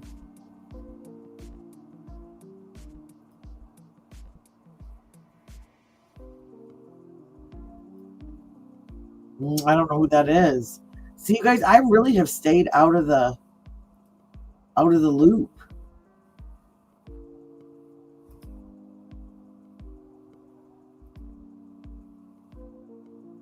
You know, this is Leticia being sentenced, and this judge. Now, again, the whole reason why this is getting appealed while she was granted a new trial is because early on, one of the jurors that was found during questioning was related to someone, and I think it was his nephew, worked in the DA's office. The defense brought it up, made a motion against it to have this person removed. The prosecutor said they didn't think that it was that big of a deal. The judge ended up saying he was going to revisit it later on, and then I don't know if they ever did, but they ended up going through with the trial, saying they didn't believe that this person would cause any issues or anything like that. Well, with what I heard about this woman, with what I saw the first time, I believe the jury got it absolutely 100% correct. She deserves life in prison with no possibility of parole. But, you know, we've watched other cases where we've seen, and sometimes we get annoyed with the judges because they are so meticulous about things. But this is why. Because now this family has to, if this trial goes through, this family has to relive this again.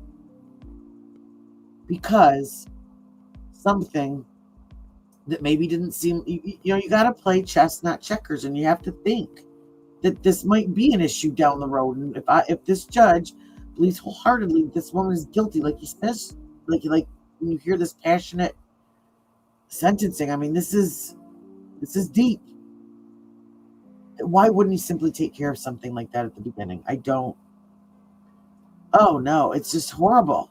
I listened to the mom and dad's statements the other day, and it was just heartbreaking. Yeah, I don't know who that is.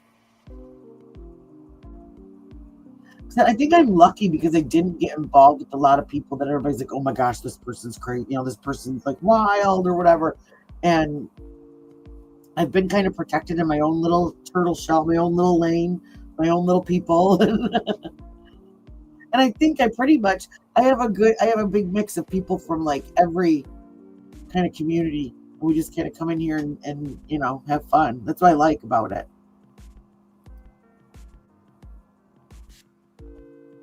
A parent's worst nightmare. So this is the being sentenced to life in prison. And I've got, like I said, I've got other stuff that I've got the interrogation tapes. I've got at least part of it. I've got some court clips, things like that we're gonna watch in the next, you know, rest of the weekend. Just because I had forgotten how just wild this woman was. Is getting a phone. Me too, Truth Warrior. Seriously. No, and seriously, yeah, I am glad. I'm glad all you guys, I really enjoy coming on here and talking with you guys. Call, letting them know that something has happened to their child. Oh, and also before I forget, to also remember his father was away in Oklahoma, I believe it was, doing scheduled National Guard training. So here this man is going away to train to protect our country. And he's entrusting that his young son is safe and sound at home with his stepmother. Something a lot of us do. Not the training part, but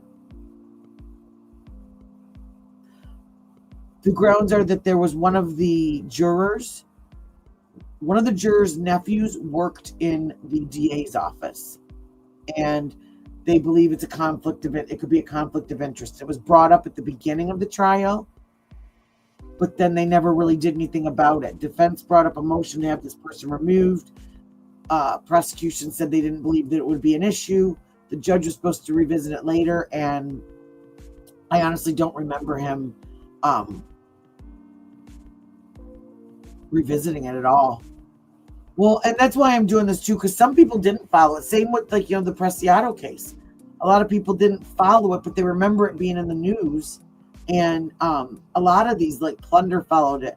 Ickadmel followed them, and they'll probably follow if it does go to retrial, they'll do the big stuff, you know. But I thought here we could kind of do a rewind, and no problem. So here we go. How much worse must that nightmare be when law enforcement asks not for a picture of your loved one, but rather DNA and dental records?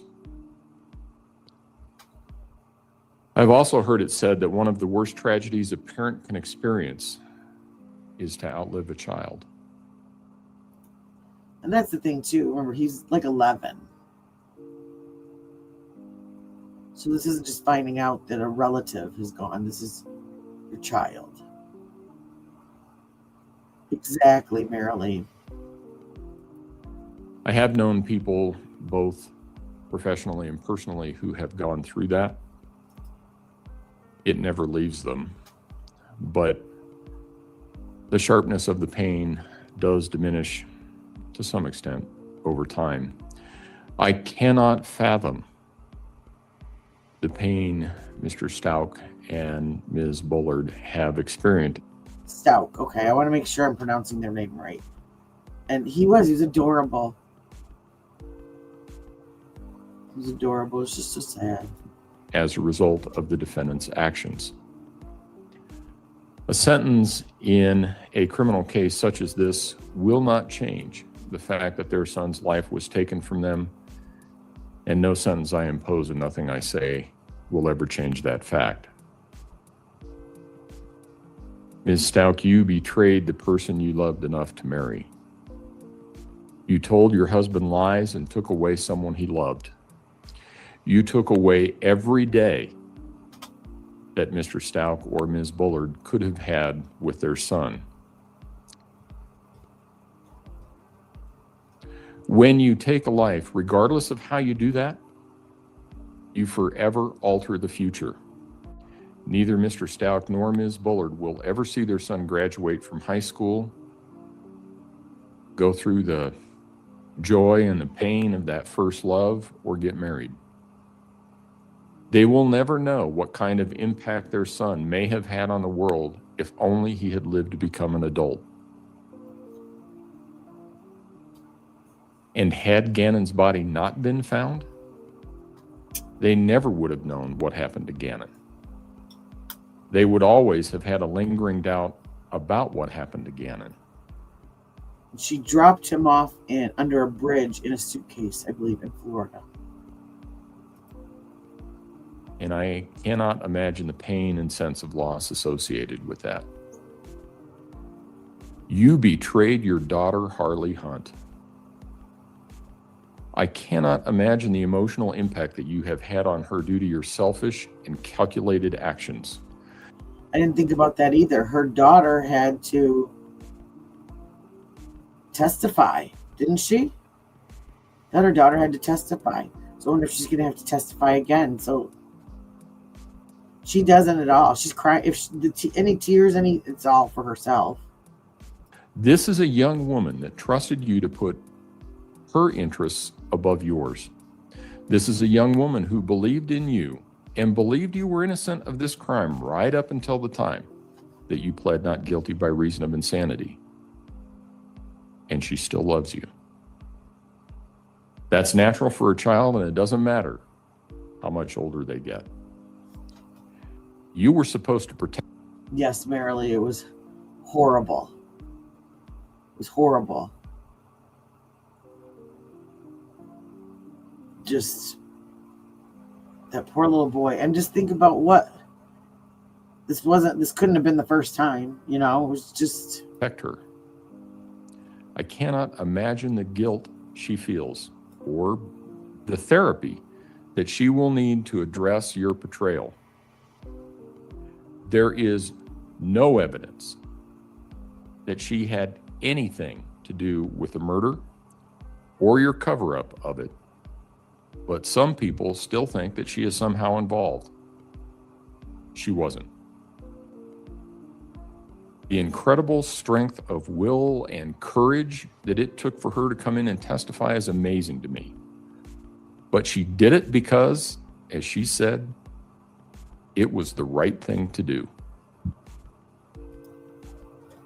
And while thankfully she didn't testify, let's not forget about Lena. You betrayed her too.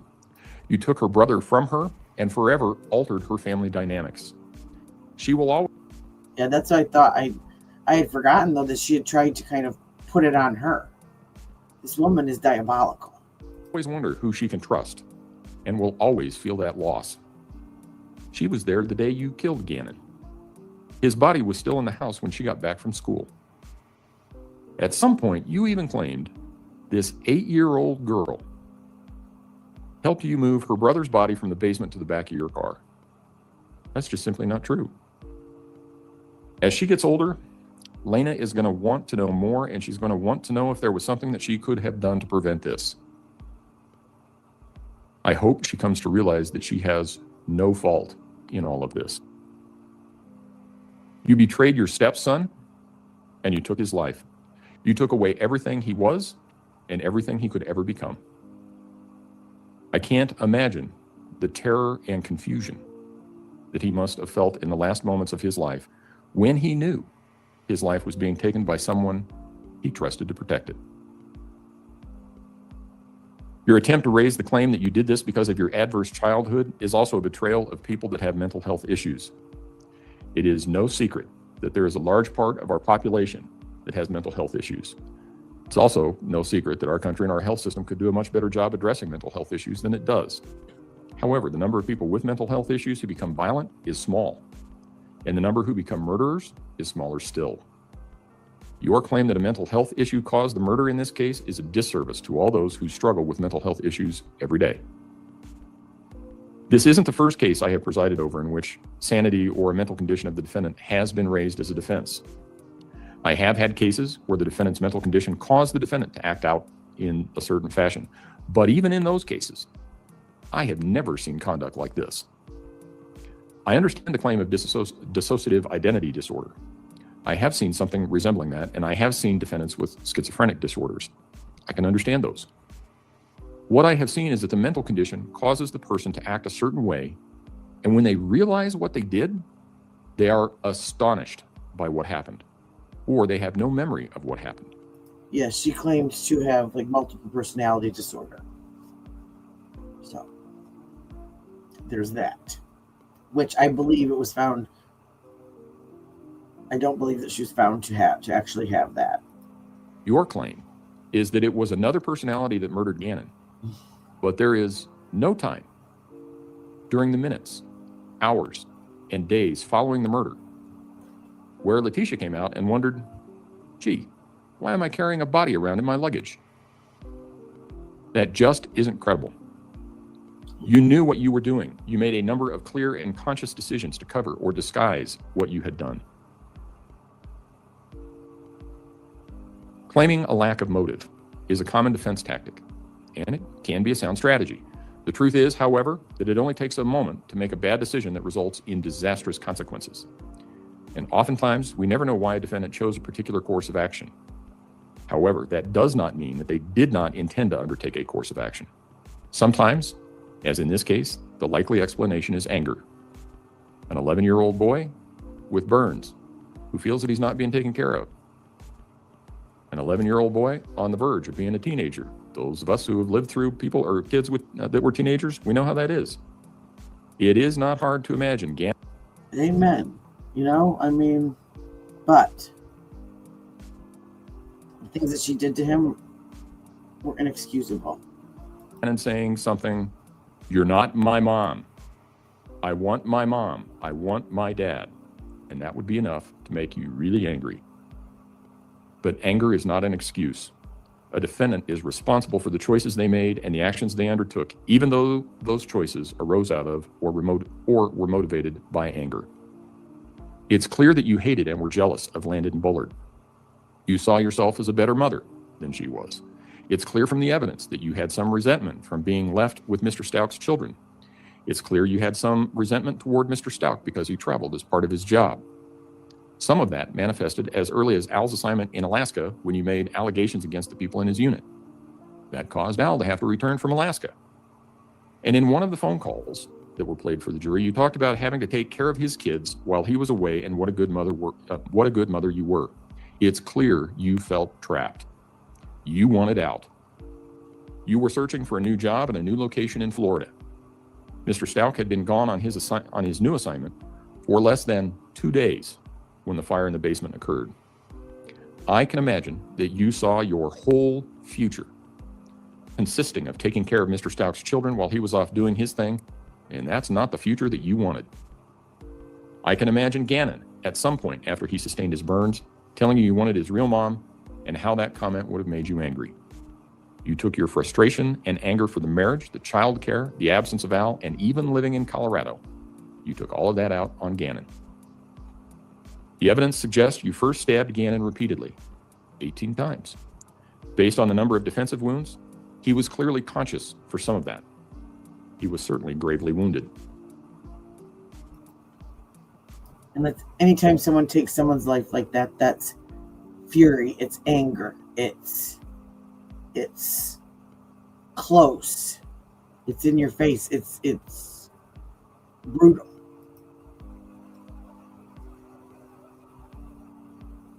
And chillingly, it would also explain how you were able to mimic the sound of Gannon breathing in one of your sessions with Dr. Lewis. Those were probably close to his last breaths. He was dying but not dead. The evidence could also lead one to conclude that he either fell or rolled off the bed where you shot him in the head and then beat him with the butt of a gun or a baseball bat. I can't remember. It has been so long. This is another one that I had like completely forgotten about. You know, she reminds me of that Taylor business. That would explain the blood found at different levels on the walls in Gannon's bedroom. I'm also reminded of the look you had on your face when you slipped your handcuffs while being transported back to Colorado and attacked Deputy James. I shudder to think that that was probably the last thing that Gannon saw before he died. Yes, she was a school teacher.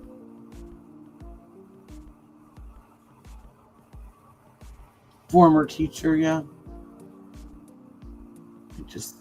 I Googled.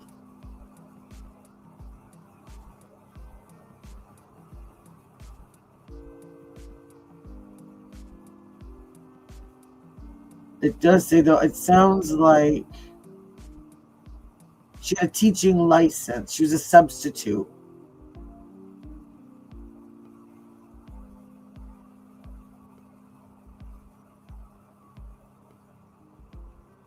Oh, and then hired at French Elementary.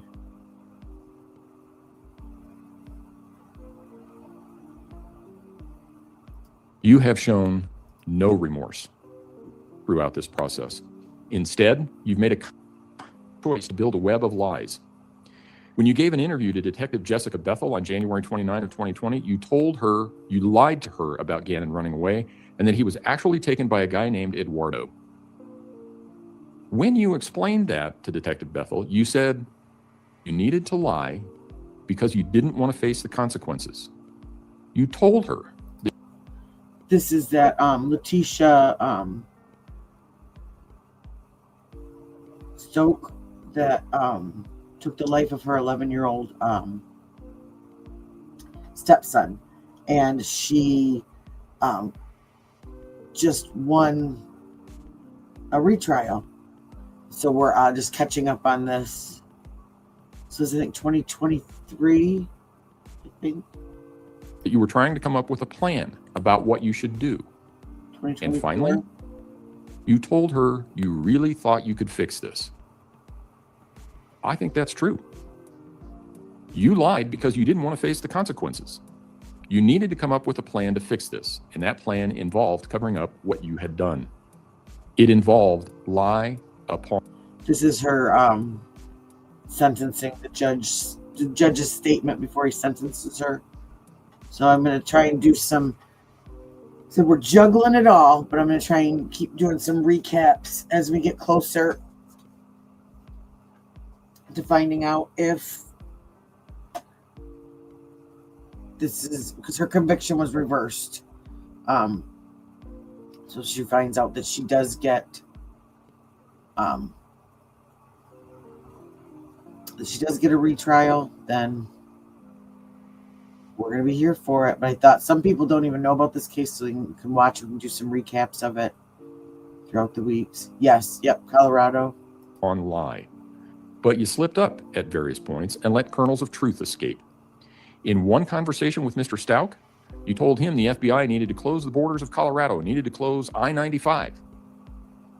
I-95 doesn't go through Colorado. It's an interstate that runs along the entire eastern seaboard. It's also not far from where you dumped Gannon's body. When questioned by Detective Bethel, you told her that Mr. Stauch might also make up some kind of story about you coming at him with a knife. You said you would never use a knife like that. Yet Gannon was stabbed 18 times. Your actions in this case also show a very conscious attempt to avoid responsibility in this case. You started out with the story that Gannon had run away. You gave some hints that it might be related to bath salts or drug use by Gannon. You stayed with that story until you were called into EPSO for an 11 interview. You knew they weren't going to buy the story that Gannon ran away. Then you came up with the abduction. And you stayed with some iteration of that for a long time. But all of those versions had one thing in common. You were always the victim. In one, you're beaten and raped and Gannon was abducted. In one, someone stole Gannon out of a truck in the parking lot. In another, you let someone drive Gannon to a hospital to take care of a head injury that he had after falling off a bike. In all of them, you could claim it wasn't your fault. You were just in the wrong place at the wrong time. Then you got arrested. You stuck. Didn't she say at one time too that he had gone down to a friend's house and was supposed to come home and had never come home or something like that? I thought that was one of the stories too. To the story that it was someone else that took Gannon. During the hours that you spoke with Special Agent Grusing, he told you he thought sometimes good people do bad things and sometimes it's an accident. Then they found Gannon's body. Then you saw the mountain of evidence against you. And this is a mountain the size of Everest. What was your position after that? Well, it was an accident. And I know I've got this sped up a little bit, but it looks like the defense attorney is literally nodding in agreement with the judge. And you, Leticia, didn't even do it. It was Maria Sanchez. You carefully crafted your new story to continue to avoid responsibility. It also allowed you to take advantage of the out that Mr. Grusing and Mr. Stauch suggested much, much earlier when they asked you if this was an accident. Now it was an accident. Your Maria Sanchez personality shot Gannon by mistake because she thought he was an intruder in a cape. Multiple personalities is not credible in this setting, as regardless of how many personalities you have, you only have one body. Yeah, and I believe I'm gonna try and I'm still looking for clips and articles and stuff like that on this, but I believe that she did go in. That was one of her claims, that they found that she did not have that dissociative personality disorder. I have presided over cases where a mental disease or defect prevented a defendant from remembering the course of events, including the commission of the crime. Without exception, those defendants have been terrified when contacted by law enforcement because there was a period of time in their lives that they could not account for. Their body may have sustained an injury, and they don't know how it happened. They may have some new object in their house or on their person, and they have no idea where they got it from. We all have free will. I had too. I had forgotten about, there's so much that I forgot about this. And whew, we're going to have a busy summer, y'all, between this and Ramon Preciado goes to court for his charges in May. So we'll see how that works. And all these old cases are popping back up again. I completely forgot about that. That's another reason, I want to go over this stuff, is because there's so much that I forgot. And we all make choices based on that free will. The people who suffer from the mental disorder you claim are terrified because their free will has been taken from them, and they are being subjected to things and experiences they don't understand and don't have any recollection of. And can you imagine that, waking up? Like we've seen movies like that where people wake up and they don't realize that they've done something. There was a million years ago when I was younger, it was like one of those made-for-TV movies based on a true story. But it was about a guy that woke up in the morning to the police at his door. He goes to answer the door, and they're there telling him his in-laws had been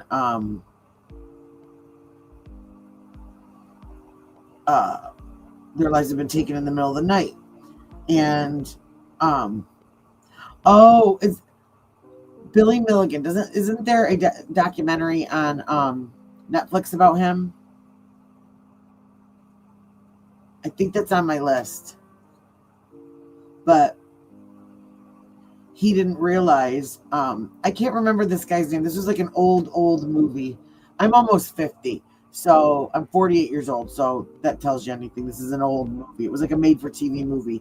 But he woke up, and the police were there, and then come to find out through reports and different things, they found out that it was him that did it, and he has no recollection of doing it at all. Of going over to their house. He took both their lives. He cleaned up. He left. He came home. He cleaned himself up. Got rid of the shirt, the clothes, all that stuff. And I think Nancy McKeon was in it. Okay, that's how old it is. You didn't behave anything like that. Or Valerie Bertinelli, one of the two. One of the purposes is to impose an appropriate sentence for the criminal conduct that occurred. Oh, but this is Leticia Stauch. Yeah, there's Stauch. Well, I will get it right, I promise. This is the gal that took the life of her 11-year-old stepson. And yes, I saw that one. Yep. I haven't seen it. It's on my list to watch. But yeah, she took him and put him in a suitcase and put him in Florida while his dad was off training with the National Guard. She was in charge of him. Another purpose is to punish an offender by imposing a sentence that takes into account the seriousness of the offense. Yet another purpose of sentencing is to prevent crime and promote respect for the law by providing an effective deterrent to others likely to commit a similar offense. Anyone who's been in my courtroom before knows that I've said sentencings are the most difficult thing that I do. That's especially true in cases where someone has lost his or her life. Nothing I or the law can do will ever bring that person back. I have handled hundreds, if not thousands, of criminal cases over the years. I think at this point in my career, I presided over something like 200 jury trials. I've sentenced hundreds more defendants pursuant to plea agreements. This is not the first murder case that has come before me. This is not the first case I presided over which involves harm to a child. This is not the first case I have had where a person who was in an unhappy marriage committed a crime. Sadly, statistically, there is a high correlation between violent acts, including murders, and family members. I have had a number of cases which have demonstrated one person's capacity for cruelty toward another human being. I can, however, say without hesitation that the facts in this case are the most horrific I have ever seen. Your conduct in this case deserves the maximum punishment that I can impose under Colorado law. As such, with respect to the charge of first-degree murder after deliberation, I remand you to the custody of the Colorado Department of Corrections for the remainder of your life with no possibility of parole. With respect to the charge of murder in the first degree of a child under 12 by a person in a position of trust, I remand you to the custody of the Colorado Department of Corrections for the remainder of your life with no possibility of parole. Those two sentences will merge. If you have questions about that, you can ask your attorneys. With respect to the charge of tampering with a deceased human body, I'm also going to sentence you to 12 years, followed by a 3-year period of parole. That sentence is to be consecutive to the life sentences that I've already imposed. With respect to tampering with physical evidence, I'm going to impose an 18-month sentence. That sentence is also consecutive to the sentences for the murder charges that I have imposed. I also understand, with the consent of the prosecution, and I'm assuming no objection from the defense, that I will dismiss all the charges in 20 CR 3170, close that out subject to restitution, give the people 49 days for restitution, 14 days for response, and if there's an issue, we will set it within 90 days from. I think that resolves all outstanding matters. So, there we have it. That was what we thought was the end of Miss Leticia, but it is not. So, I did read earlier, someone said the prosecutor is trying to stop this. I hope for the family that he's successful. It seems absolutely heartless that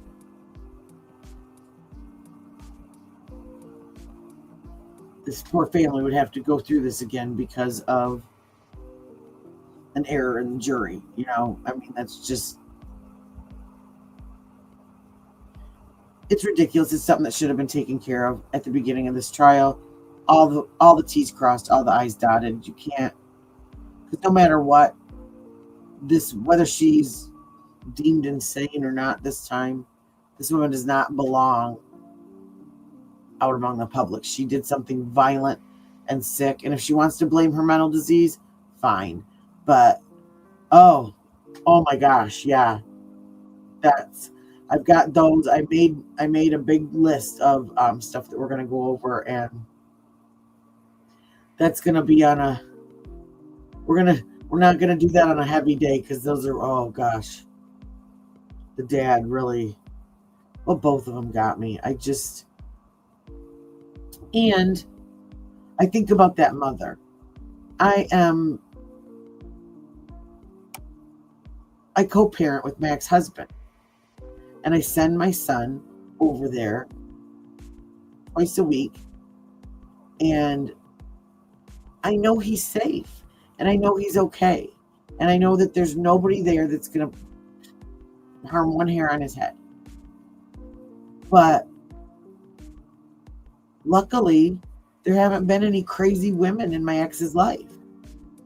None that were dangerous. You know, I mean, there's been some crazy ones, but I was the first one. But but that you send your kids somewhere and you're hoping that whoever your partner is with is loving your kids at least close to what you do and taking care of them and doing for them what you're not able to at the moment. It's just heartbreaking. Now, after watching that, to lighten it up a little bit before I go, I do want to tell you guys something that I wasn't feeling well the other day. And so, driver had some extra time off this weekend. And so we binge watched this mini series on Netflix, and it's called Archive 81. Okay. It is so weird, and you just got to get through the first episode, but it's like, it is really good. And we ended up just binge watching the whole thing in like 2 days, and it's 8 episodes. So I highly recommend that. Nadia told me that I need to start watching American Horror Story. So I think that's going to be, I get to binge watch a lot more stuff like during the summer, like when I can stay up later and totally different schedule. You know, there's no 6 a.m. wake ups, stuff like that. So, yeah. But we will continue to follow the JLR stuff because I do want to. I've been accused of, you know, doing the drama or whatever with him, and I'm not. And I think a lot of us are bothered by this, and one of the things that helps when you are bothered by something is to talk about it and to get it out.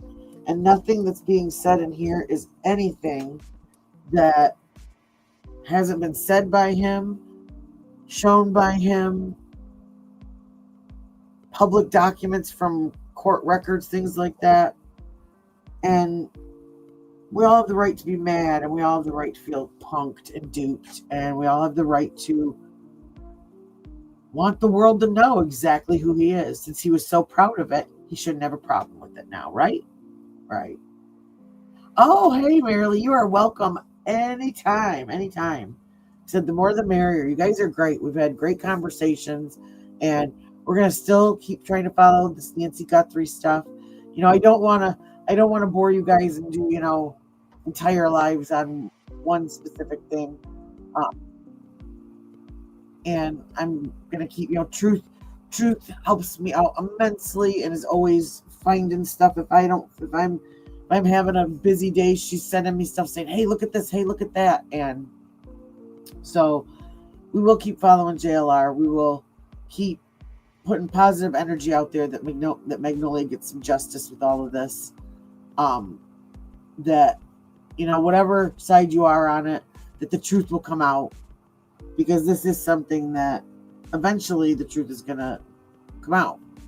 And then, like I said, we'll be doing reviews of some of the Leticia Stauch stuff. And there's a lot of stuff that I had forgotten about this. I've got the video of her trying to get out of the van and trying to escape. And hey, JT Harp, how shall I pronounce it?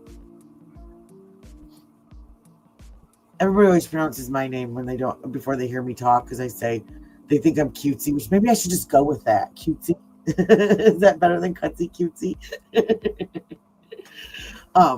Yeah, no, and I'm getting ready to go because I've got to get up early with my oldest. They've got SAT testing tomorrow. And so he has to be up and fueled with good food and vitamins and on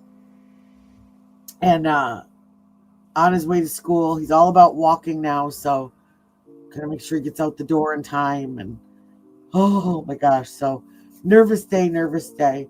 But I'm not sure when I'll be able to come back live again, but I will try. I've got a lot of stuff on this Leticia Stauch stuff, and we will get caught up and follow that. And yeah, so I've got a lot of stuff on the docket, so on my docket. So, oh, thank you, Emily. Yeah, no, we don't have any drama in here. Like I said, occasionally we get like somebody wanders in here off the street. We leave the back door open. Somebody wanders in and says something, you know, cranky or whatever, but we just kind of play around with them. Actually, we kind of play, you know.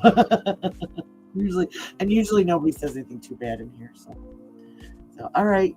Good night, you guys. Sweet dreams, and I will talk to you later.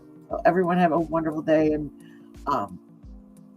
thanks for being here. And if you haven't yet, please hit that thumbs up for me, please. And if you're not yet, hit the subscribe button and the notification bell so you know when I go live, and you can come back and hang out with us more. So you too, my dear, you too.